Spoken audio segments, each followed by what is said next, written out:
ময়না বলাইপন্ডা রাজ্য সড়কের কোততলা এলাকায় বাইকের সঙ্গে মেশিন ভ্যানের সংঘর্ষে মৃত্যু বাইক আরোহী। জানা গিয়েছে, মেশিন ভ্যানটি ময়না থেকে বলাইপন্ডার দিকে যাচ্ছিল। বিপরীত দিক থেকে বাইক নিয়ে এক বাইক আরোহী নিয়ন্ত্রণ হারিয়ে মেশিন ভ্যানে ধাক্কা মারলে ঘটনাস্থলে বাইক আরোহীর মৃত্যু হয়। পুলিশ খবর পেয়ে বাইক আরোহীকে উদ্ধার করে ময়না হসপিটালে নিয়ে আসে। বাইক আরোহীর নাম অনিমেষ প্রধান, বয়স 24 বছর, বাড়ি ময়নার হরিদাসপুর গ্রামে। বাইক ও মেশিন ভ্যানটিকে উদ্ধার করেছে পুলিশ। এমনই চিত্র উঠে এলো আজ রাত 8টা নাগাদ আমাদের সংবাদ মাধ্যমে। মেশিন ট্রলি একটা আসছিল, মেশিন ট্রলিটা কোন দিক থেকে আসছিল? পূর্ব দিক থাকতে আসছিল। আচ্ছা। আর মোটর সাইকেলটা পশ্চিম দিক থাকতে এসে হ্যাঁ এসে ওই যে একটু পিক আপে ছিল।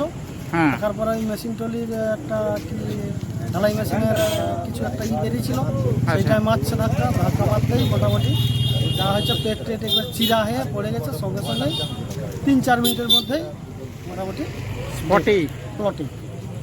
আচ্ছা। সঙ্গে সঙ্গে এখানে সিভিক ছিল, থানায় ফোন করছে, থানা ফোন করতে সেটা এসছে। আসতেই মোটামুটি তারা বডি নিয়ে চলে। ছেলেটার বাড়ি কোথায় জানা গেছে? ছেলেটার বাড়ি হচ্ছে হরিদাসপুর, হ্যাঁ। প্রধান ঘরে। নাম কি জানা গেছে? নামটা ঠিক অনিমেষ। বয়স কিরকম হবে? বয়স 20-22। 20-22-এর মতো।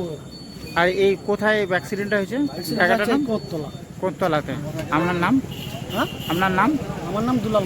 বাড়ি? বাড়ি দক্ষিণ। Thank you.